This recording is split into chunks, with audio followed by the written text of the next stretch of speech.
Hello and welcome to the High Maintenance Hippie podcast. This is your host, Ashley from Ashley Taylor Wellness. On this podcast, we talk about all things beauty, health, wellness, and optimization. Being a high maintenance hippie represents not being boxed in, as I strongly believe that one size does not fit all. I'm a nurse turned coach, and I have learned so much about both conventional and alternative options, and I want to help you expand your options. I'm here to inspire you to learn new ways to improve your quality of life and to take your power back. I'm so excited that you're here, so let's get started.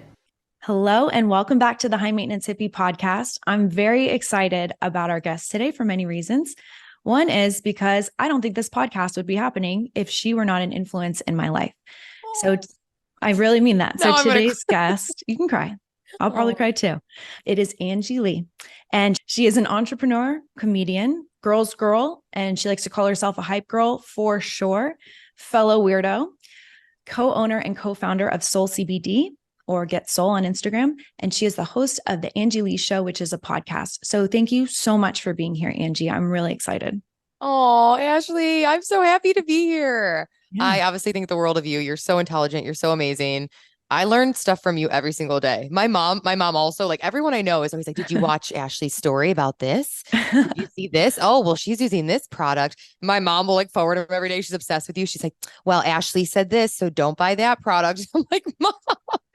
That's funny. So like you have these super fans who really love you and trust you. And I'm really inspired by what you've created. Like you go all in and you can tell you're obsessed with it. And it's very rare that I feel like women who, my vision has always been to inspire and help women to start, but then many don't continue, but you actually pursued and continued and you're doing amazing. So that makes me really happy.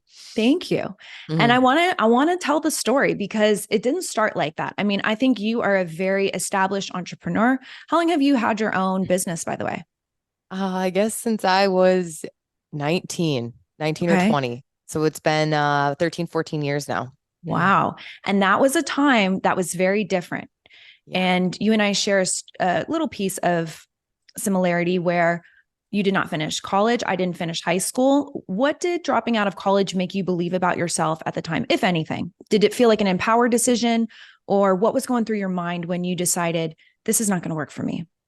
Yeah, for me, I remember thinking I was finally free. It was one of the best days of my life because for me, I always felt like I wasn't meant to follow the rules, to be in a box. And so school never made sense to me, especially being neurodivergent. I always felt like it was really limiting for me. And I just didn't want to always do the same thing every day and follow the rules. And so I remember when I quit, it felt like this makes sense. Like I was never meant to be part of this fucking system. You know what I mean? Yeah, I don't know if I'm allowed to swear, but yeah, it's fine. So come as you are. Okay.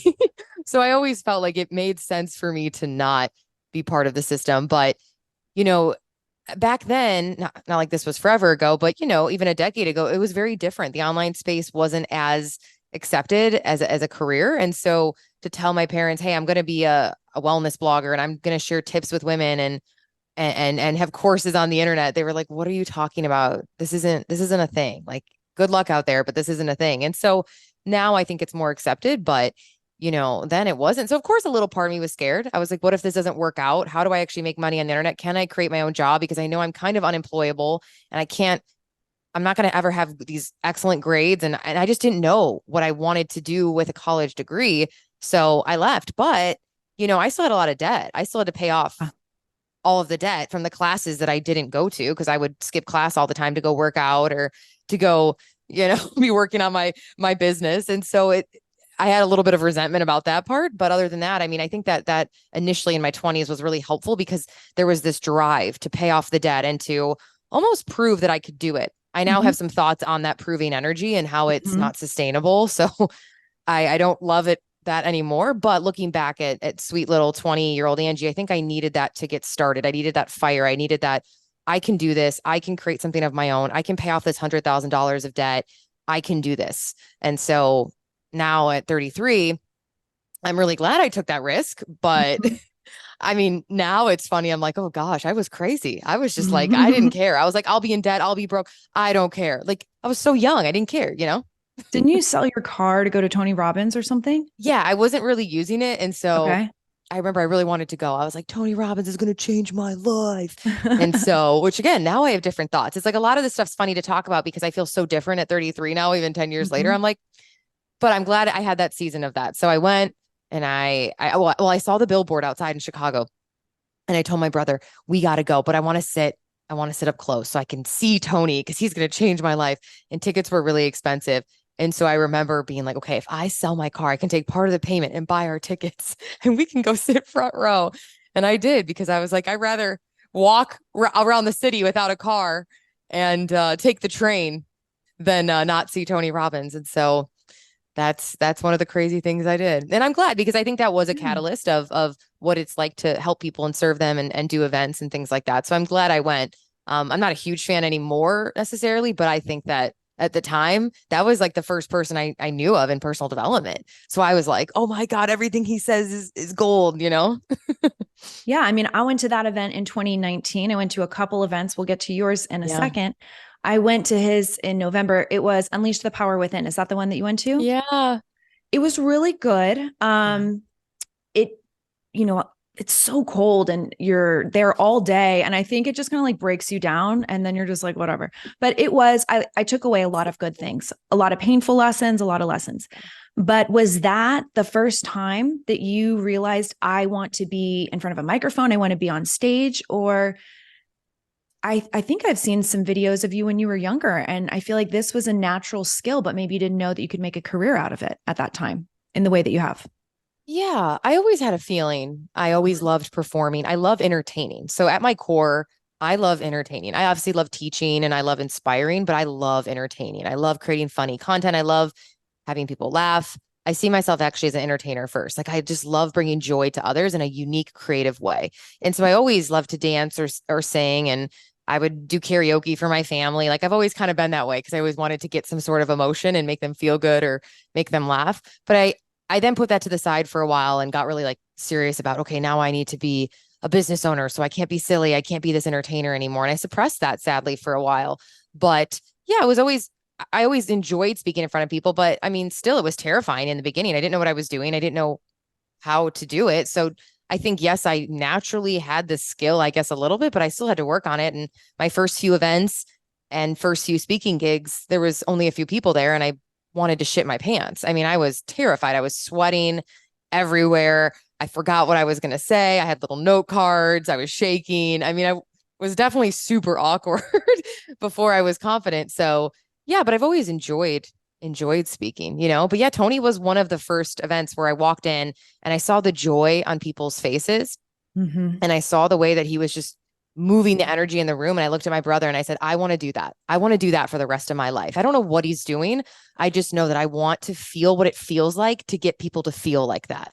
Like that seems like a drug. Like that must be so amazing. And so at 20 years old, I was like, let's go. I'm going to figure it out. And then I just started trying everything I could under the sun, from podcasting to speaking to events to blogging to affiliate marketing to influencer. I was just like, let me do it all to Yeah. figure out what this world is about. So yeah, but Tony was the kind of the catalyst, which is crazy.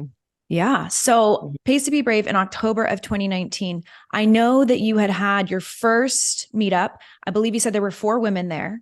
Yeah. And then you go to Pays to Be Brave. What was the time span between that? Was it about 5 years? Probably about 5 to 6 years. I had Okay. small meetups in Chicago where Yeah. I would do these motivational fitness events where I would invite women to the park because I was broke and so I couldn't afford a venue. So we Mm-hmm. would meet in the park, and I'm pretty sure it was illegal because people would try to kick us out because I didn't have a permit. And I would have this boom box and I'd be like, yeah, ladies, let's go. And we were dancing and doing yoga and doing push-ups. And I was like creating this motivational workout experience. And then the cops would come sometimes and be like, what's going on here? Like, you have to have a permit to have an event. Because then they started getting bigger. There'd be 5 women, then 10, then 20. And then finally I had my first one with 100 women. I'll always remember. And I was like, oh my God, I'm a rock star. There's 100 people here. Like, that still is a lot of people. But I remember thinking, like, I was 24 years old and I was like, this is it. Like, this is the greatest thing of my life. And social media was big then, but still not as big as it Mm-hmm. is now. And so I literally put flyers at the train station and at yoga studios. And I don't know what they said. They were like, come to this fun motivational meetup. I don't even know what it was I was doing. I just pulled it out of my ass, you know? And women would come and they'd bring their friends. And that was the beginning. And then it became more of marketing and business and entrepreneurship, and it really evolved. So what people see as 2018 Pays Be Brave, which was 500 women, and then 2019, which was 2,000 women, what they don't see is before that was the many years of it being these meetups in a park where I was wearing yoga pants and I don't know what I was saying or doing, but I just did something and people loved it. And it was a mess, but it was working. And that helped me build my confidence for speaking and for getting people into a room and learning to promote and to sell. And so, yeah, it started like that. And I need more pictures and videos of that. I wish I took more during that time because I would love to post them. And so, yeah, it started at the park, and then it went to a big event. And then the Chicago one was supposed to be 2020 Chicago. And then we all know what happened in 2020. So, yeah. Yeah. So for the meetups that you were having in the park, this was not like in the charge your fourth eye time in your life. So at least there's that, right? Everyone was clothed, nothing too weird, just like workouts in a boombox, right? Yeah, but I've always been silly. I've always been weird, obviously. And so I remember we would do these weird dances. I would do this exercise that was like, dance the worst you've ever danced in your life. Like, just let it go crazy, And people at the park would be like, what the hell are those women doing over there?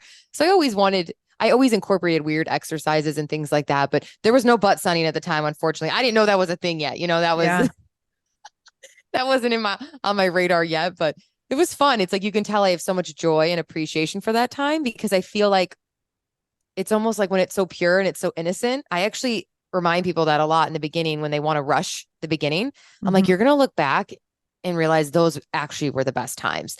There's actually more joy in my heart for the events in Chicago where there was 10 women and my mom there versus Pays Be Brave 2019. Because behind the scenes, that was really stressful to put on. That was a ton of money.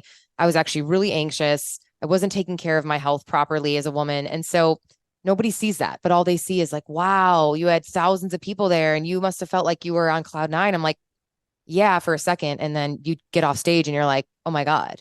Yeah. What am I doing? And so then the last 3 years have been this whole journey of figuring out what I really want to do with all this and blah, blah, blah. But it's crazy that I actually have more joy in my heart for like the small meetups, like the beginning, the roots of it versus like when it actually got big. I think that's such a beautiful message. Enjoy the journey. And it's great to have big goals, but sometimes we're just thinking about the next thing, the next step, and we don't celebrate our wins. We don't focus on the present as much. And I got lost in that too. So you said that it was very stressful. From my end, I would never have thought that. I would have thought you were calm, cool, and collected, that you were just Zen AF back there. I don't know what you were doing, but inside it was very stressful. Yeah, and I need to do my own episodes on this. So y'all are hearing it first, but I haven't really fully talked about the transition from 29 to 33 has been really, really big for me. I'm a completely different person. Like, I watch that video and I'm like, who is that up there? I'm very different in many ways. I've matured a lot. I've grounded a lot. I wasn't grounded. And so that can sound a little hippie and woo woo, but if you get it, you get it. I'm just more in my body now. I'm just more, I don't know. It was a lot of anxious energy and pushing energy that was required to fill that room and to make that happen. So now if I was to do it again, it would have to be with a completely different energy and fuel source and be in a more, I guess, the woo-woo space says like a feminine energy, right? To lead into it, where I think I was just so young and hungry and obsessed with like competing against myself, I guess. And I was really hard on myself. I was dieting a lot. I wasn't nourishing myself as much. And so behind the scenes, I actually was really depleted. But what you see is this like great thing. And so I've wanted to talk about it more because I think that I have so much compassion for that version of me. We all have those versions of ourselves, but I should probably share it more. You're making me want to share it more because I feel like women, all we see on Instagram is the highlight reel of people's lives. Yes. But we have no idea behind that what was actually happening, especially the fitness industry. I did bikini shows in my early 20s. I was on 2 hours of cardio a day, 800 calories. Yeah, I had a six pack. Yeah, I looked ripped up on stage, but I was so depressed because I hadn't even eaten a blueberry in a year. Like, a lot of what I've done, there's been so much deprivation, And so it's like, I'm now waking up to like, wow, that was not okay how it was done. I'm grateful it helps people. I'm grateful I did it. But it's like, how I do it needs to change. Yes. The energy. I don't know. Totally. I mean, one thing I talk to my clients about is, let's say you're going to work out, love-based living versus fear-based living. I'm going to go work out because I want to be strong, sexy, have a nice butt, whatever. I don't care. or I don't want to be fat or lazy or something else. So the energy that we bring is so important. With the same action, it makes a big difference there. Yeah. And so now waking up to it, and maybe we can call it hormones, we can call it maturity, we can call it the world shutdown. So I think all of us have had this crazy awakening. Whatever you want to say happened over the last 3 years, it's been a blur. But I'm actually grateful that 2020 didn't happen, because the minute I stepped on off stage, it was, okay, let's promote the next one. There wasn't a minute to celebrate. There really wasn't a minute to take in what I just did. I still to this day, I'm like, I don't know. I guess it was cool. But I'm like, no, Angie, like, you just made really special. You brought a lot of people into a room. You helped people a lot. Like, I still don't even take it in as a thing that I even really did. And so I'm glad 2020 event didn't happen, because in the last few years, it's been this wake up call of like, how do I actually want to lead? And can I lead from this joy and this fun and this like feminine, juicy energy of just serving versus like, I've got to make sure there's this amount of people there. The event has to make this much. I got to promote it every single day, every single second, better be online every single second, or else you're a loser. Like that was my mentality every day. That's really hard. Like I'm like, damn, that girl she was hard on herself. Yeah. So I want to promote to women that these dreams are possible through a different way. And I want to see if I can do that, because damn, that's intense. I'm so glad that you said that. And, at the event, and I'll share some examples, but it was you, it was a lot of other amazing women, and they shared their stories. And when you hear story after story after story of someone who's, sold out a room of thousands of people, and your first meetup had 4, to me, that showed, okay, it's not like if my first event isn't huge, I'm a loser. And the self-talk was not very good. And I can't even imagine what it was like being in your shoes and leading that. But even going to the event, from my lens, I lived in Palos Verdes, so I drove down to San Diego. And I think the only reason I went, not because I didn't want to go, but I was so scared. I was paralyzed. And I think I created a story that, like, I wasn't a girl's girl back then, if that makes sense. Yeah. So I always felt a lot of competition, not as much collaboration. And the relationships I have today, we all build each other up. Like, your success doesn't take away from mine. It's like totally different. But there were 2 girls that I was meeting there. And thank God I went. And you know what I was the most afraid of was sober dancing.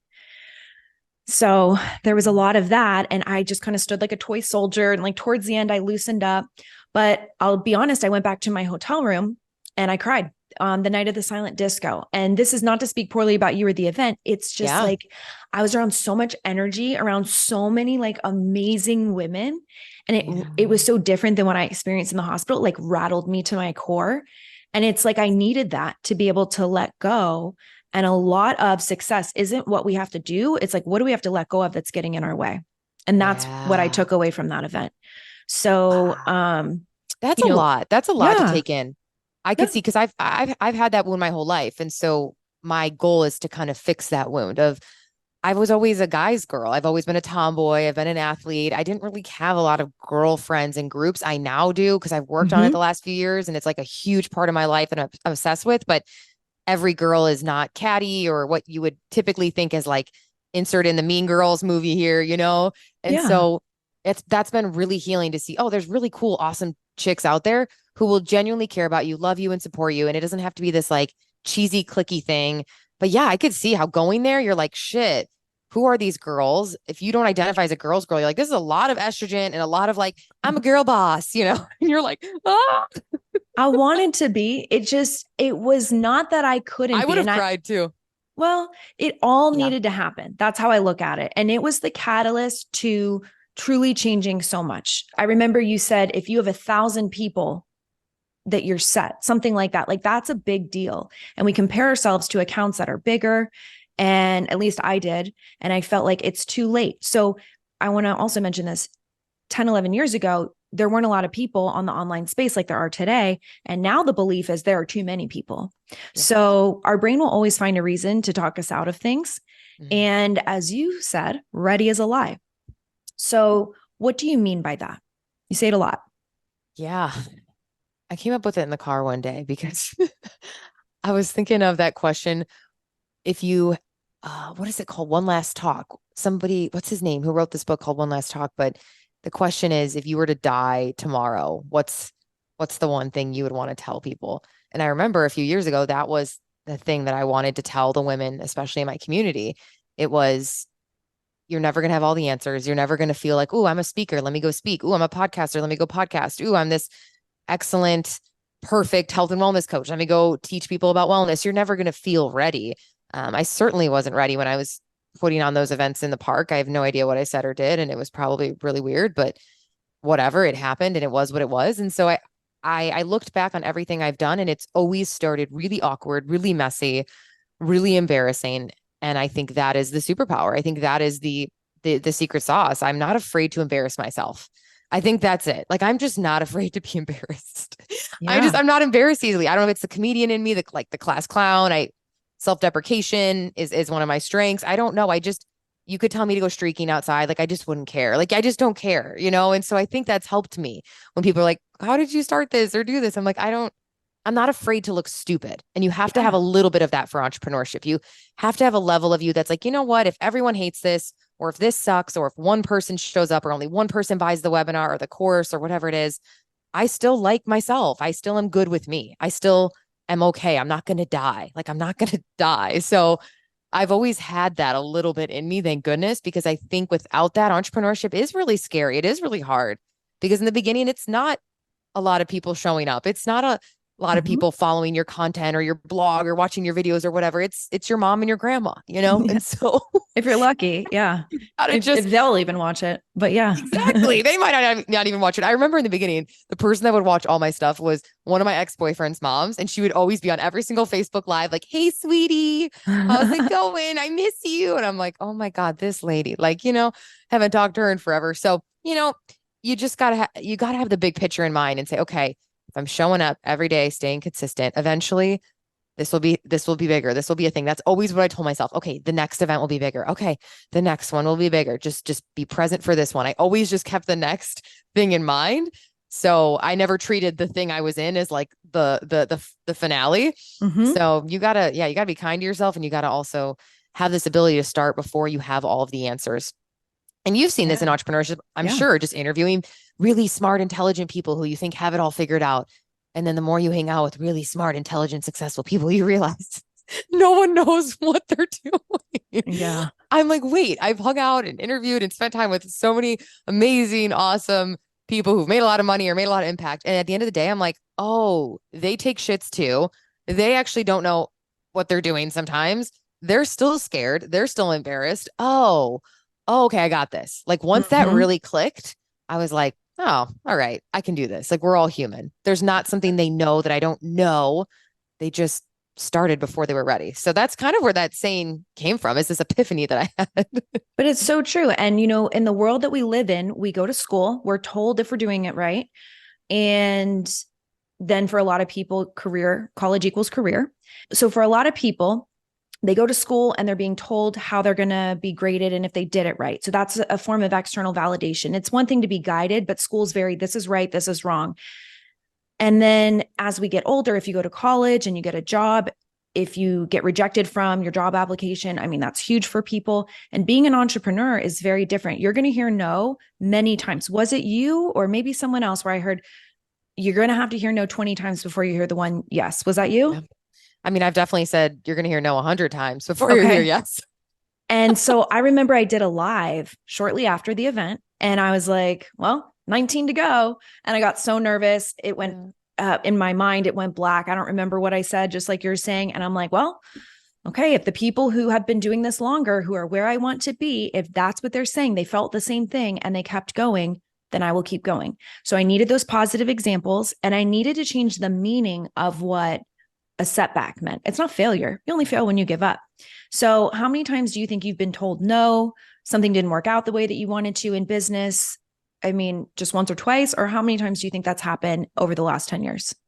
Oh yeah, multiple times. I think the entire pursuit of entrepreneurship began with a huge fat no when I was in my counselor's office. I think she always, I think she needed a lot of Xanax when I was coming into her office because I think I gave her a headache. She was always like, this chick is so weird. You know, I was like failing all my classes, but I would tell her I had these big dreams and these big ideas. And she was like, this chick, I thought you wanted to be a dietitian. Why are you talking about all this different stuff that you want to do? And so I remember when she was like, I don't think this is really going to work out. Like most entrepreneurs don't make it. This probably isn't going to be a thing. You're too young to be a speaker. You're too young to do any of these things. So I would just wait, or, honestly, I would just be a dietitian and be okay with it. Like that's the way life is. You should just get this safe job, honey, and you'll get a nice 401k and you'll have a nice salary and you'll know what you'll make every 2 weeks.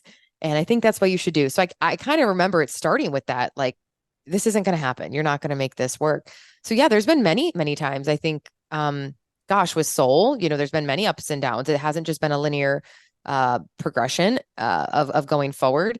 And so, gosh, yeah, it's interesting because I feel like I don't really sit in the nose too much, which has been really helpful. Is I kind of just like, I didn't take it seriously when she said that. I was like, oh, whatever. What does she know? She's just my counselor, And so, yeah, I feel like you're right. That is a huge part of it. I think especially if the women listening are in sales or if they're creating their own content and courses, knowing that it's not the end of the world and it doesn't mean you suck if some people are saying they don't want your product or if they don't want to buy the course you have or come to your event. But that's hard in the beginning because you take it so personally. You think that means that you suck, right? And so I think that's very normal. I think that's very normal to be afraid of the no's, but it's almost, you have to think of everything like a numbers game. I think of it just like, all right, for every 20 people or 30 people that are going to say no, can I get one yes? And then eventually that ratio improves. So yeah, you can't be afraid of the no's. And you have to have a strong sense of self because yeah. When I was really struggling with feeling rejected, any no would just validate you're just a fucking loser piece of shit, like really mean self-talk. And like from that place, I'm not creating my best work. Yeah. And I just realized I'm not for everyone. But when I stepped into the real me, and I snapped in March of 2020, because I was doing all these posts after, I guess the event was October 2019, and I was still trying to post and do things the right way. And I just said, screw it. Like, what do I have to lose at this point? I have 2,000 followers. Like, let's just go for it. I blew up once I stopped caring about what other people thought of me. And it doesn't mean that you can just go be an asshole to someone. It just means like, I'm not going to be for everyone. And that is okay. That was such a powerful shift. But if you don't have that strong sense of self, when you hear those no's, it could cause you to believe that your dream is impossible when it is. It's just not that way. There's another way. We just haven't figured it out yet. Oh, totally. Totally. I think especially in your industry too, it's like you're talking about things that can be controversial, right? Which to me it's funny that they're even controversial, but I understand they are. And so you have to have a thick skin. You have to have a part of you that is so clear on who you are and the message and the people that it is for, that you're not trying to make everybody and their grandma happy. Because the people who love your stuff. They are like, this is my girl. This is who I need. You can't do it for the 1%, the 2% who are like, oh, I hate this, or, oh, she's, preaching this and this is unhealthy or this is whatever. Like you're going to exhaust yourself in that pursuit of trying to make everybody happy. It's actually impossible. And what's the point? Is your goal to make all the billions of users with a B love you on the internet? I mean, now I'm like, man, if I can get a 90-10 ratio, I'm happy, especially like comedy content, things like that, that are going to ruffle feathers.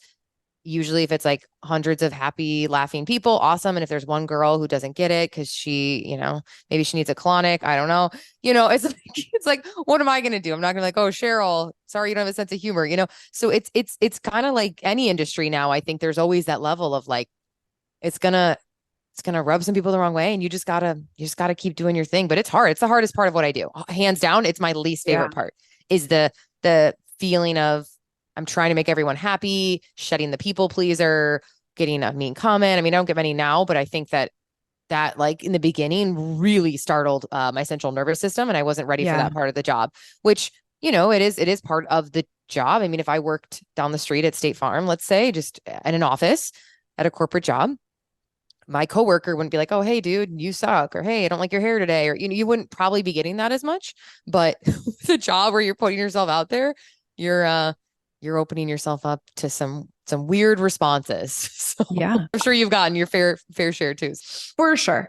And it's so much easier to focus on the one negative comment than all of the positive ones. So how do you build yourself up if you're feeling low? Do you have, other female friends, or just, your is fiance or husband now? Fiance. Fiance Clay. Yeah. So I think, is he a big hype man? Are you your own biggest support? Like, what helps you, in addition to relationships, to bring that energy that I see from you that radiates, and it's just something that cannot be bought. It's just such a gift. So what helps you to get that within you? That's really sweet. I still struggle with it a lot. I think that we go through different seasons where we struggle with it. And I think now in this season, I'm really having to be my own hype woman again because yeah, like you said, it largely is, of course, great friendships where I can call and be like, hey, this troll said this or whatever, or this person on the internet said this, and do I really suck? And da da da. Where Clay is extremely supportive, and he's so good at, I feel like men are just really good at and again, this is generalization, but I'm just gonna say it. Men are very good at sometimes just like cutting out the bullshit and just seeing it for what it is, where women, we have extremely creative minds. And so we take one comment that Cheryl left and we've made an entire story about it, right? We're like, oh, and she must think this because she knows this. And then your brain has created this beautiful story, this book that you're like, Cheryl thinks all these things and that means this about you, where men can be like, no, she's just having a bad day. Like, move on. And sometimes I'm like, no, I need to feel this first. But men sometimes are the best at just like cutting through the bullshit, keep going. Like, don't let it get to you. And so my brother and Clay have kind of always been more of that voice, where my female friends are more so like, oh my gosh, that must really hurt. Like, you put yourself out there, and more of the feelings aspect of it. But for me, fitness has been huge. Obviously, taking care of my physical body, my vessel, is really my home base. It's where I go to feel and to process. And so dance has been huge for me right now. Dance fitness has been really, really healing. And it's something I want to teach and bring to women more, because it's just been really helpful when I'm feeling like a turd. I'd be there What do in you a say? second. I would come to Yeah. Austin for that. Oh, That would be so you fun. do need to come. Oh my God, that'd be so fun. That's a big statement to make. Sorry for cutting off, but that's a big statement to make, from being terrified of sober dancing to be like, I would come because you just have fun. You were just such a fun person. Oh, Anyway, sorry, I don't mean to cut you off. oh yeah. Oh my gosh, that would be so fun, because especially, yeah, people who've danced mostly sober, it's probably very interesting and scary to dance without that liquid courage. But the whole purpose of the dancing that I've been doing this type is, it's not about being a professional dancer at all. I'm not a professional dancer. It's truly just about letting go, having fun, being silly, getting in your body, feeling alive, having just so much fucking fun and being reminded of your joy. And then from that, then I can go be who I need to be in the world. But yeah, I'm constantly working on it. I'm constantly having to go on walks, dance, process with other people. It's a constant game of, how can I remind myself that I'm enough and I got this and I'm good. Because from the outside world, I think, again, we all assume that everybody just was born with this sense of, I am the best and I'm super confident. And that's not an everyday thing. I think most of the time I'm pretty confident, but I definitely still struggle with that, like anyone. Yeah. You got to find your outlet that makes you feel alive and that reminds you of your joy and of what you're doing. Something else I do that's really tactical too is I have a folder on my phone called Love Notes. And I'm a psychopath like this, because I answer every single DM and I talk to everybody because I love my community. And it's Me just, too. I'm just social. So it's why I like it. It's fun. Like this week, I just felt like serving and giving and connecting. So I just voice note like 50 random girls from my community who were chatting with me. And it just felt so good. It was like, this is what this is for. These are real people following me. So like, why not say, hey, what's up? What are you doing? They probably were like, this chick's crazy, but it's usually when I'm on the toilet, so it's fine. So I did that. And what's interesting is I screenshot all the kind messages like, hey, this video helped me get out of depression this week, or hey, this really inspired me. And I screenshot every single one and I have a little folder. And if I'm really feeling like a piece of shit, I'll just click on my thing and I'm like, okay, yeah, Sandra from Idaho. She says that my stuff helps her. Okay, nice. But like, yeah, I need that reminder, because if not, I'm like, I think about the one turd from 2 years ago who said I sucked. And I'm thinking about her versus all these women who are like, oh my gosh, this changed my life, or this event changed my life. I forget about that. You're so right. I totally forget about that. And I'm just focused on the mean comment, which is not good. So it's a constant practice. It's a constant practice. Is there one person that you know that everyone in the world likes? Wow. No. I don't No. know anyone either. Not Mother Teresa. I mean, that'll get a lot of people riled up. There's no one that everyone likes. So I think Yeah. a big energy leak is when we try to make everyone like us, especially at the expense of losing ourselves. And one of the things that I took away from that event too was just to be authentic. And it is so exhausting to try to be someone other than who you are, I think. And I have my Calm Your Tits mug. Love it.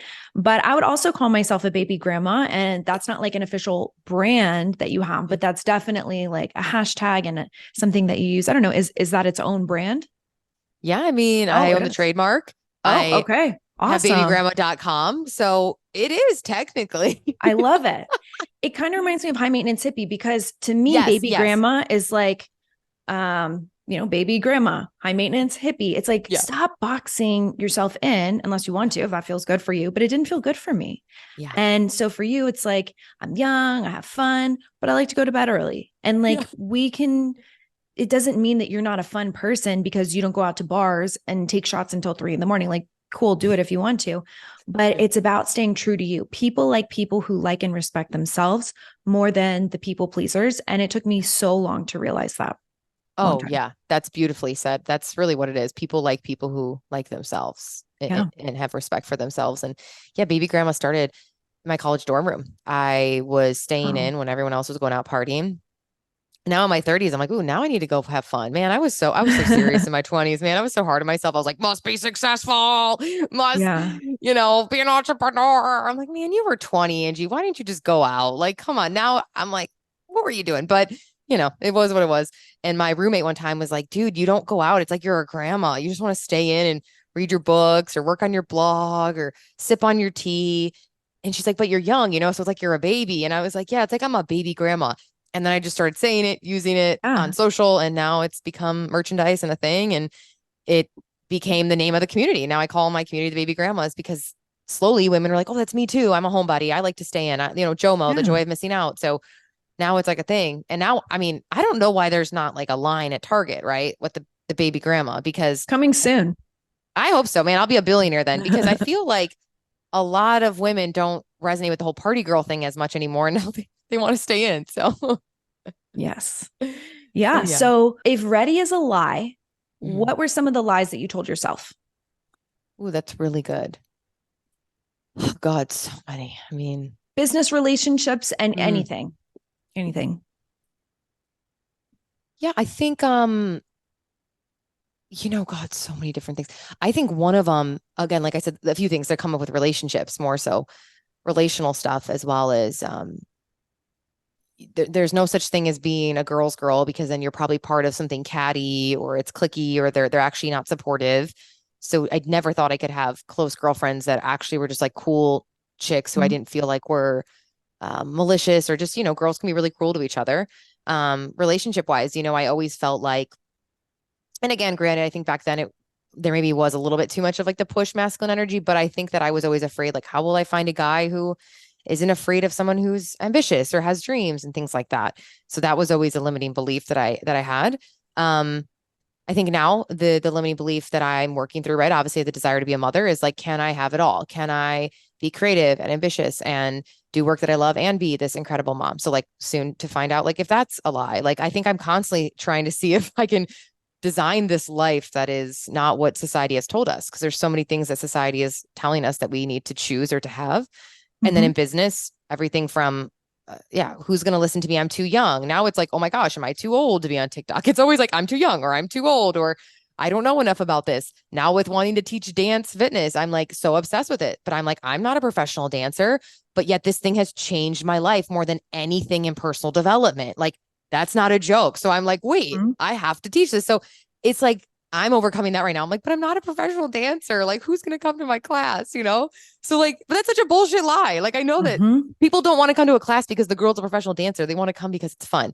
So like working through that, gosh, yeah. With the podcast, I remember before I launched it, who's going to listen? People are only going to listen to people who already are speakers. Like what a catch-22. Like you have to start the show in order to do that. The events, who's going to come to my event? Because I don't have a background in events. I don't know anything about hosting an event. So like everything's always been like, what do I know? I shouldn't be here. I shouldn't be in this room. I shouldn't be doing this. And then I kind of leap and try. Yeah. And it's So like, okay, I'm not a professional dancer, but I can learn to dance. I mean, yeah. we can change more than we realize, but sometimes our mind just tells us it's not possible. Yep. And a good Yep. example, when I was dealing with my hives, instead of saying I am sick, I was saying I am healing.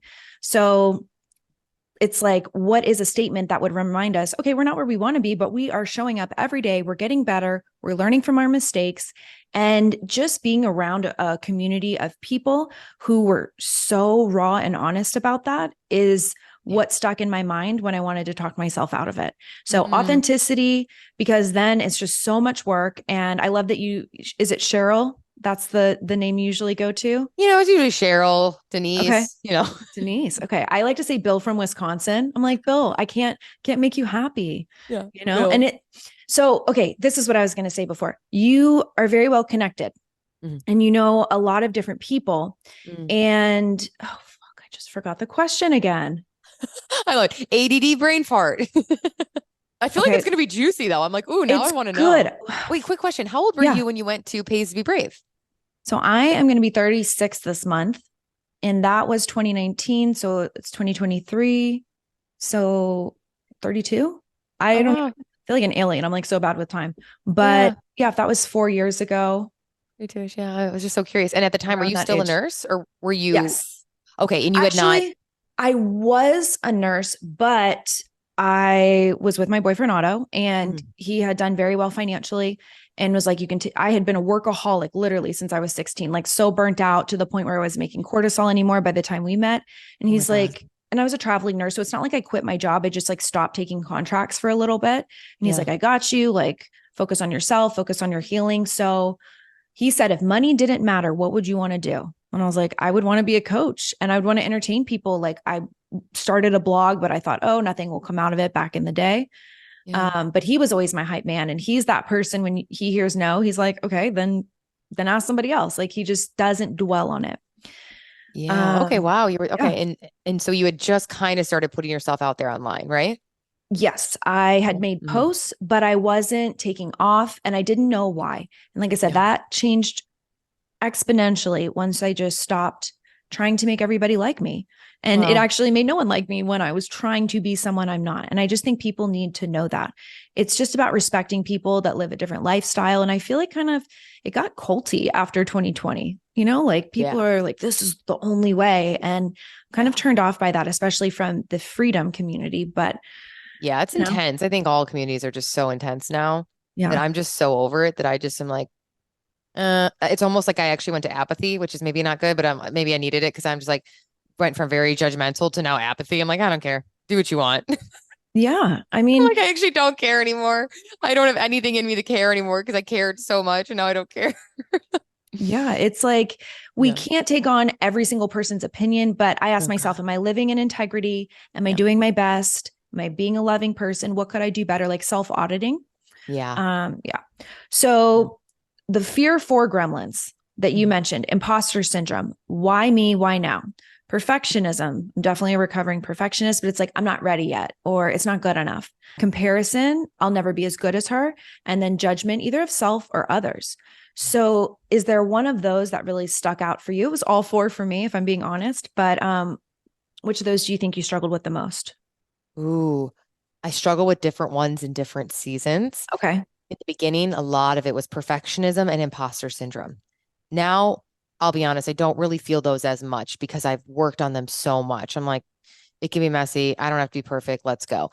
That's not as much. Now it would be more so comparison and judgment, interestingly now, older in life. Okay. So those two I'm always working on like, oh my God, well, she's doing it that way. Like maybe is the way I'm doing it's wrong or like maybe I should be doing it that way. I think there's so much information online, so it's easy to compare if you're scrolling too much. So I'm always very conscious of that. And then judgment of, yeah, what are they going to think? What if they don't love it? What if this isn't really what they want? Or what if it's too much? Or what if it's not enough? So yeah, I think that there's those two I will always dance with. And again, like anything, it's a practice. It's a constant reminder of, all right, like you said, so what? Who's somebody that everybody loves? Nobody. Yeah. Okay. Screw it. Okay. Comparison. All right. You want to be just like her? Well, then you have to be willing to trade your entire life with what she's doing. And there's a difference between looking at someone and thinking, oh, wow, I like what they're doing, or that seems great. And then being able to admire it, but then also coming back to your home base of like, but that's not really for me. That's not actually how I would do it. And so that's probably the two biggest ones that I work on now.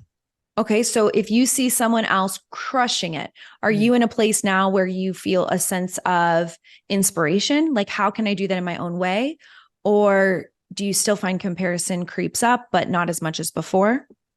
Yeah, I think going back to it's mostly probably women listening to this, right? Is it Mhm. mostly women who listen to your show? My audience is 92% women as of lately. So, yes. All right. Oh, okay. I'm like, all right, what's up, dudes? There's a few dudes. There's a few dudes. Maybe they'll get this too. I think with everything, as you can tell, the big word is seasons and like Mhm. noticing everything's cyclical, everything's seasons. So in this, the beginning, it was like, oh, that girl has the house I want. Oh my God. Do I need that car? Oh my gosh, do I need to make that much money? Or does my launch need to be as much as her launch? Now it's kids. Oh my God, I'm feeling so behind. I'm 33. Why don't I already have three kids? So that's been really, really hard on me. And I didn't know that was going to happen. So now I'm dealing with that, but I feel no comparison in business. There could be a girl who posts like a Maserati saying she makes a 9-figure launch. I'm like, cool. But then I see a girl with a family. I'm like, that hurts. Like that is like, cause it's the desire. So I think sometimes and it's okay. I think it's okay to know like what our true desires are and Mhm. I think jealousy and envy is a human emotion that's actually really normal if managed like in a healthy way, obviously. Mhm. But yeah, now I don't care about business. Some girl could tell me she's got 80 million gazillion downloads and I'm like, cool. Like, I just don't care because I'm like, is she happy? Like, I don't know. Like, to me, it's like, that's not necessarily success anymore. Like, I think having success is like a very well-rounded life with many different assets, Mhm. family, friendships, career, your health, like all of those. So if there's a girl with all of those, then yeah, I'm like, oh my gosh, I'm like comparing a little bit, but more so in like a healthy, like I can do it too. Like she's Mhm. showing me what's possible way. Yes. But no, just like with like success, I don't like scroll and see like someone with a oh, I made $1 million this year and look at me. I'm like, okay, whatever. Because you have to realize Mhm. I've seen a lot of the bullshit behind the scenes. I know when people are like lying. I know some of it's not real.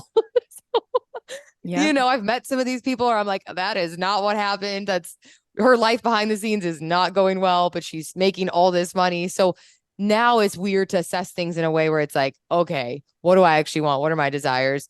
Versus just thinking that everybody on the internet is just everyone's just perfect. Everyone's loving it, which I think that is a Mhm. whole thing. I mean, I don't know if you've done an episode on that, but I think that is such a juicy thing to dive into too, is just the internet itself makes you automatically have this sense of comparison or feeling behind or what am I not doing enough? So whatever Yeah. season you're in. So if you're in the season of building as a woman, you're building your career. I could see how if you're following a lot of female entrepreneurs, you could think like, oh my God, what the heck? How does she already have that many customers? Looking at Soul, you're like, oh my God, wow, they're doing so well. Yeah, because we've been doing this for like 7 years. You know what I mean? But in the beginning, we had a few customers. So yeah, I could see how at any stage you can think you're behind or not good enough Mhm. because you're not seeing the middle? Yeah, I tell all my clients, I'm like, you're on your own timeline and your Yeah. path doesn't have to look like someone else's. We only fail when we give up. Yeah. And Yeah. the most successful people have so many challenges. Something I really love about you and your Instagram is that you will just show up like messy bun. I mean, we're both in sweatshirts today, but like you I was just, like, I'm wearing my obnoxious I smiley love shirt it. for you. I love it. And a lot of people don't do that. Oh, I can't, I don't want to be showing myself after, having a pimple on my face. Like you'll name your pimple and introduce it to your audience, It's just Yeah. like so Mm, it's just so nice and refreshing to see mm, someone be like, got a pimple. I mean, still the same person. And the more yeah. that people see that, it's not what was modeled to us in movies and other things. And social media is a new media that a lot of people watch, maybe even more than TV. I don't know officially, it depends on the person, but I want to be a person who shows the good, the bad, the ugly, and hopefully entertain, inspire. And you do a really good job of not just showing the great moments. Like I've seen you in tears on, not to be a victim or something, but Mm, just to show like, guys, I struggle with these things too. Please do not let the highlight reel mean that mhm. your life sucks because a lot of people don't realize that their perception is so skewed. Yeah. Yeah. It's really messed with our mental health. I honestly am concerned about the future generations with it because I think we really are going to have some practices in play or some sort of I don't even know what it would be called like certain things that we're going to have to do so they understand that that's like it's a virtual reality in a sense. Yeah. It is a virtual reality and so being really conscious of that. I mean, listen, when it's easier when you're older a little bit because you kind of can know. But think of like girls who are 21 seeing a lot of stuff. It'd be really hard because everything now is like, look at me, I'm on a beach, I'm perfect. Yeah. And, I'm just hanging out in Hawaii in my perfect life, making $1 million. And so, yeah, you got to be really, really cautious of that. I think you get to a point though where you realize that it's really exhausting to be inauthentic, which you said earlier. And so to me, I'm choosing my energy. My energy is one of my biggest values. And so it feels better and it feels more energizing just to be who I am. And my goal is who I am offline, I want to be online. And so I think of how I show up with my girlfriends and I'm like, okay, if they love me and accept me unconditionally, maybe these people on the internet will. Usually they do. Sometimes you'll get a troll. But, I think that energy is really good. I think that's the energy of social because you'll never regret that. And that will never be something that you can't sustain. You can't sustain if you're faking it for a long time. Yeah. If you're faking it every single day, I don't really know if you can have a long career as a content creator, influencer, coach, whatever it is you're doing. You just can't. And, it's hard. You can only fake it for so long until people are going to be able to know. I was going to say, I think I don't know if people can consciously tell, but there is this sort of disconnect. And I like the realist people. That is what I love. I don't love perfect people. I love real people. And it just shows me I can be my real self. Yeah. And you kind of mentioned this, but in different words, how our life feels is more important than how it looks. And I'm one of those girls that was like, listen, if I get a nose job, if I live in this beautiful home, if I had this, then I'll be happy. And I'm like, shit, I am still miserable. And I think about all the people and guides in my life that have told me it was an inside job to be happy. And I'm like, were they right? I just didn't know how. So many people are like, if my life looks good and I can present it that way, then I'll feel good. It's not often the case. Yeah.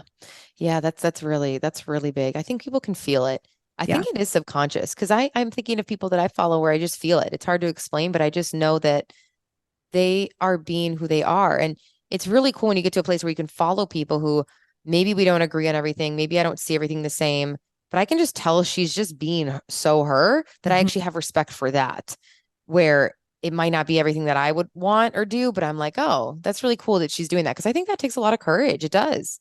It takes a lot of courage in today's time to go against the grain and actually not try to make it this perfectly filtered thing. And yeah, I mean, I want to continue doing it even more. I really, like I've shared a lot today, even where I feel like you can hear in my voice that there's a lot that's changed and a lot that I'm in a different season and I haven't really shared a lot of it yet because I've been nervous too. And I've just kind of been tired and I haven't really wanted to, but I'm like, no, this is actually probably really helpful for women to hear because I think that they see me in one certain light. And behind it, it's been the hardest 3 years of my life so far. And so it's like, people don't know that because I don't share some of it, but I'm trying to figure out like when and how. And I don't know. I think it's good because it's like everyone sees this person, whoever it is for you, who you follow, where it's like they're the happiest person or they're this hype woman, or they're the people who you probably should check in on the most. It's interesting you for say real. that. Yeah. For real. Not saying the happiness isn't true. I definitely am a very happy, silly person, but I also am real. I have lightness and I can feel darkness too. And so I think people don't know that, especially about comedians. A lot of comedians are actually dealing with a lot of pain and that's how they're so funny. So yeah, definitely. Which is really sad, but well, I mean, I think that's a healthier outlet than some other things. So for sure. Right. Yeah. It's like better than drugs. So yeah, for me, I use it for both. I definitely it's not a mask for like sadness, which it is for a lot of, I know people, but for me, it is more so just the illumination of the joy. But once in a while, yeah, if I'm going through something, I notice that if I use comedy to mutate the energy a little bit, it helps. So do you think it's easier for you to show up online authentically or in person? Because I struggle to show up authentically in person much more so than online. And I feel like it's the opposite for people. I get really nervous. I'm definitely an introvert. I love people. I like a lot of one-on-one time, but I get very overstimulated. I go to conferences, but then I need like 3 days to just like lay there like a toy soldier or something. But I feel like on my Instagram, that's my page. That's my place to express my opinions. If you don't like it, just don't look at it. But in real life, I think it's a little harder because I want to, assess how the other person's feeling, try to focus on what we have in common. So when it's my page, I'm like, here I am as I am. And if you don't like it, you can go with love. So do you think it's easier in person? And then you realize if my friends like me, then I can do it online. It's kind of like the opposite. Yeah, that's really interesting. I definitely am more introverted than people realize, especially now. I'm realizing how protective I am about my energy. Mhm. But yeah, there are times where it's easier to be. It feels like this is like a safe little, like if you're on Instagram, it's like your safe little place where you can control it because you can say hi, you can say nothing, you can delete something, you're in control of the environment. You really are. And there's not really someone there. So you can kind of feel like you're talking to yourself and saying whatever you want. So that is very common. That actually a lot of creators who you meet in real life, they're not actually as outgoing as they would perceive to be online. Um, I find it's pretty balanced now. But in the beginning, I think it was definitely like it was way harder to be who I was online, who I was offline, because it was like you're talking to your phone, and it's just weird at first. But then once you've Yeah. done it for so long, you're kind of like, oh, that's normal. I just talk to myself. Just Now it's another like second day. nature. I'm like, I feel more comfortable, yeah, sometimes talking to the phone than I do like someone next to me. So it has seasons, yeah. Yeah. That's Okay. funny. So I remembered what I was going to say. You are very well connected to a lot of people. And a lot of people who are successful, whether that's financially, impact, whatever that might be, family, however you measure success, are those people who are truly happy going around speaking poorly or trashing other people who aren't where they are? Or are they just Mm. focused on their success, what they're grateful for, like the good things in life? What would you say about haters? Yeah, I would say that's so interesting.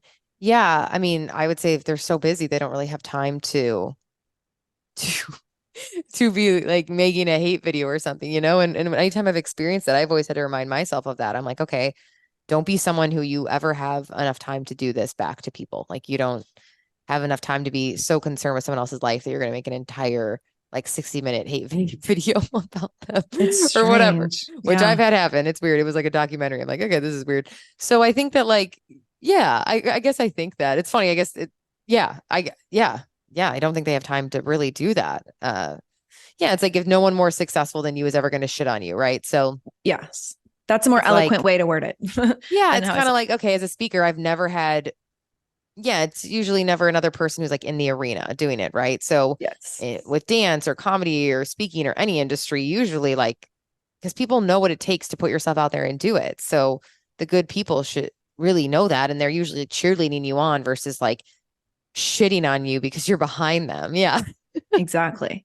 And would you say that people who are secure in themselves, and I'm sure you have other female entrepreneur friends, but they will build you up and you build them up. And Yeah. it's not competition. It's like, wow, I'm inspired by you. You have a win. And it's like all of this positive upward growth together as friends. Do you experience that now? Oh, yeah. And we're all so Yeah. different too. So it's like I'm so committed now to being in my own lane and doing my own thing that like not only, yeah, me encouraging someone else, it doesn't take away from my success. If anything, it builds us all up. And yeah, receiving that from other women, I think is so healing and them reminding you, like the way you do it is so different. Like even you, for example, I think the way that you teach health and wellness is unique. You have a unique voice, you have unique, like your thoughts on certain things that it's the way that you do it that is unique. When there's Mhm. hundreds of thousands of girls online teaching health and wellness now, you know what I mean? Like it's become huge. But like if you have a unique style or way that you deliver information, I believe that now on social, that is really the only way to really stand out is the art of storytelling and then shining your unique magic, your Yeah. magic sauce, right? So for me, it's through comedy, it's through play, it's through joy. If someone's not funny, don't do it. Don't lean into that, right? It's like you got to find your thing and lean into it. I always say, like, find the way that you really express that you have a natural aptitude for and go all in on that because then we're not competing. We're all just being us, being our true selves, and then supporting each other in whatever we're doing, right? So Yeah. yeah, Okay. So let's get weird as we wrap up, but let's get weird. let's get weird because there's nobody else that I think would be more down for that. I love that. Okay. Energy is very important, especially as an entrepreneur. If you're having Yeah. a podcast or doing anything, no matter what job. I mean, as a nurse in the hospital, they don't really care how vibrant my energy is. Like, did you do the task that you needed to do and give the meds? And that's pretty much it. Yeah. But I do a lot of weird things that help me feel my best. It helps me have better energy. It's okay if Bill from Wisconsin doesn't want to do it. Like no one's forcing an enema in Yeah. you. It's fine. There are no enema mandates. So what are some of the weird, Yet. Yes. What are some of the weird things that you do that help you feel your best? It could be a physical practice. It could be, I know you love dancing, but like, what are some of the more out there things that you do that people are like, oh, that's different? Yeah. You know, what's interesting is I've done a good amount of out there. I feel like now I'm going so much more back to the basics. Mm-hmm. Mm-hmm. So, I mean, weird to some people. To my brother, it still is because he makes fun of me all the time. He's like, "Oh, you're going to bed? It's only like 8:30." I'm like, "I got to start winding down." What do you mean? It's 8:30 because by the time I have my blue light blocking glasses on, drink some magnesium, take some notes to like brain dump. It's already 9:15. By the time I'm actually asleep, it's 10. So yeah, I got to start at like 8, bro. Like this has got to shut down. And so I would say for some people that's weird because they're like, "What? That's so early." So early bedtime has been huge for me. Mm-hmm. Um, Dance, like you mentioned, has been huge, huge medicine for me getting in my body. Here and there, of course, I'll do some like enemas or I'll do colonics. But I find for my energy, for me, I've done like red light therapy, I've done tons of supplements, obviously CBD. I do a ton of weird supplements and stuff. I guess you could see it's weird. I don't think it's weird anymore though. So I'm like, Right. what's weird?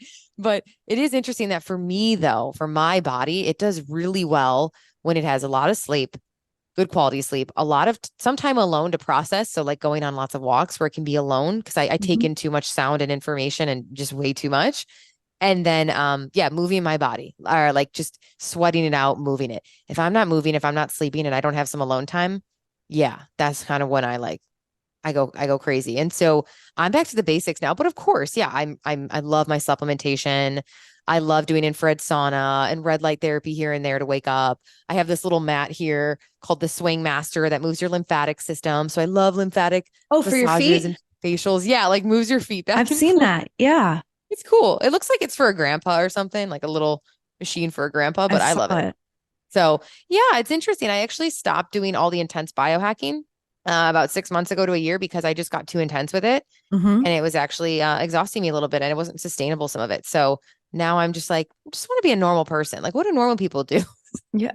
I don't know if Actually, I don't either want of to be us normal, but I don't think either of us will ever fit that criteria, but I totally agree. Yeah. I Yeah. love all of the biohacks and the optimization things, but if you don't have your foundation straight, it's not going to really make a big difference. Yeah. And by foundation, at least in functional medicine coaching, we talk about sleep and restorative time. I also need a certain amount of alone time, or you're going to get the worst version of me. If Yeah. I'm jet lagged, worst version of me. Exercise and movement. And that's good because when we're in a state of stagnation, it can just feel more stuck. So it's like, Yep. get up and move, especially for creativity, for our blood, for our lymph. It's just for our booty. Oh, yeah. Nutrition. And that is not just what we eat, it's light as well. Stress Yeah. and Yeah. relationships. So stress and relationships, fun is part of that. And you are like the fun queen. Yeah. And, one really important question is, do you think fun takes away from your success, or that has been the catalyst for your success? Oh, it's been everything. The more fun I'm having, the more successful I've been. And not like a cheesy Pinterest quote you're just supposed to say that way, but I actually feel that and get that now. Like that has Yeah. been truly why probably people originally followed or wanted to come to things because they felt my joy, like, Mhm. so that is my first priority is like, how can I share that joy? Like, I am so clear that my goal here on earth, one of my purposes, I don't think it's your career is your only purpose, like, but in addition to family and all these things, I think one of them is to just share the joy. Now that's going to Mhm. show up in many different ways. It's showed up in many different career outlets. It will continue to, who knows what I'll be doing in my 50s, but I'm here to share joy. Like I've always known that. I've always felt that is just the most clear thing I've ever known. Like Mhm. I just know it. And so I don't know. I think that it's like, if I don't first have that or take care of myself, like you're saying, take care of the energy, it's hard to share that. It is important because if you're not feeling in that vibration of joy, it's really hard to be creative. So I believe that the vibration of joy and happiness and fun is like almost like the catalyst for then the creativity, because play, when you're a child, when you're playing, that's when you felt the most creative. And so that's another thing what I love about dance, or for some people maybe this is painting, or who knows, there's so many different ways to play. Going outside, grabbing some friends and starting an intramural soccer team with adults, who knows, whatever is play for you. Play, it's proven. You've probably read some books on the science of play. They're now, scientists are all getting nerdy about it and breaking down the science of play. But not only is it releasing like dopamine, norepinephrine, but it's actually helping memory, sleep, creativity, repair. Our immune system is largely correlated to fun and play and joy. So Yeah. literally, like once I always knew it kind of, but then once I started getting geeky with the science of it, I was like, oh, wow, laughing with your friends and playing actually is healing your body. It's reducing cortisol. It's Mm-hmm. helping your body repair. And I'm like, man, maybe as creatures, we were here to like really like be a lot sillier and more playful than we are. So that's my goal. And now I'm like in this interesting season where I'm like, how can I share that even more with women? Like, how can I really emphasize this? Is this a book? Is it teaching dance? Like, I really want to hone this in. This is the message that I want to hone in is this, because so many women DM me and they're like, I don't have fun. I don't laugh. I'm like, what the fuck? Yeah. They're like, I don't laugh and I don't have fun. I'm like, oh my God, we got to change this. Like, come over, you know? So I don't know if it's like events with like a big dance party again. I don't know, but it's like, that makes me sad. That makes me sad because I'm like, man, life's hard. It's hard being a human. It's hard being here sometimes. So we gotta not take this experience too seriously. So yeah, that's always the goal. And yeah, I think it does definitely help someone's success. I think getting too serious gets you almost into like a lower vibration, which doesn't Yes. help you to really create. So yeah, people, they got to get silly, even if it's like 10 minutes a day and whatever that looks like for you. But people got to learn, we got to learn to play again as adults. You know, when we were kids, we played so much on the playground. Literally, we had a playground at school. And Do those now still exist? I don't know. know. I Now don't these know. kids are probably playing on their phones. I'm like, ugh, Mm. but you know, I'm like, we need adult playgrounds, you know, and we need to harness the power of play. And that's where my best ideas have come from. That's when I feel the most connected to source, God, whatever. I'm like, okay, like this is the vibration of creation and of love. So yeah, you got to get silly, you got to get weird. Yeah. And I'm You so got to go glad you outside mentioned and that. butt sun, and who cares if your neighbor sees you, you know, whatever. Or the pool guy, happens to the He like loves me, I think. I don't know. mine He's started seen making his own schedule. I'm like, it's Tuesday for the pool day. Why are you here on a Thursday? But I don't live there that anymore. is so funny. Yeah, it's getting a little colder here. It's like winter starting kind of, so I haven't done butt sunning as much, but like it is so fun, you know, it's just funny and like it just feels good. And you know, the sun feels good. So like if that's the Yeah. where you guys want to start, go in your backyard, put up a tent if you need to or something. I don't know. This is not medical advice, but honestly, it's just It's not medical. liberating. People are like, what are the benefits? I'm like, I don't know. But when I do Yeah. that, I feel so silly. I don't know if you ever saw this, but in my old place, I was near Yeah. a military base. I'm like, support the troops because like helicopters would fly over. Support the troops. It's just having fun, I know So girls take it too seriously. I hate when I get this DM. I shouldn't say hate, but like, what are the benefits? Why are you doing this? I'm like, oh no, like that you're thinking way too much into it. They're like literally taking it so seriously. They're like, well, girl, you're gonna burn your coochie. I'm like, dude, it's like 5 minutes. I'm fine. You know how yeah. pale it is down there? This is not since came out of our mom's womb, this is pale skin down there. It does not see the light of day. So like it needs some sun, you know? But yeah, girls will be like, what are the benefits? I'm like, I don't know, vitamin D, fun. I don't know. Yeah. It's just I fun to say be it's naked. What do you mean? just Being naked is liberating. fun. Yes. And I prefer to be naked in my backyard, but what a time to be alive. Okay. So you Yeah. are such a light. You Mm. have really, I don't know if you saw it at the time, but I know from other people that were there, the impact that you made, Mm. because it sounds like money isn't what you value as the most important thing. I mean, we Mm. all love it, need it, whatever, but impact and joy, and you are that person. So please keep doing what you're doing. Oh, And yeah, it's like I listen to your podcasts. I used to listen to them a lot in 2020, 2019. And it's just, you can tell you have fun with what you do. You can feel the joy. And when someone you can feel that they're going through the motions, it's not the same. And it's not, everyone's so focused on like current events and all that, but we need people to remind us about relationships and joy. And you're doing that. And I'm so grateful for all that you share, and you share real stuff too. So yeah. how can people find you and, learn from you and experience some of this for themselves? Yeah. Oh, thank you so much, Ashley. This was so fun. I feel like this was really honest too. I was like, Yeah. just gonna let it rip because that's the way podcasts should be. Like no more scripted stuff. I'm like, this is where I'm at. This is how I feel. This is the answer to that, Yeah. You guys can find me on Instagram at Angie Lee Show, the podcast Angie Lee Show, which the name might be changing, so you will see soon. Hint, titties. And Soul, guys, go check out Soul. You've probably seen Ashley share about it a bit as well. If you guys are fans of CBD, have any issues, sleep, anxiety, pain, inflammation, check us out at getsoul.com. And yeah, any questions, let me know and DM me. I'm here.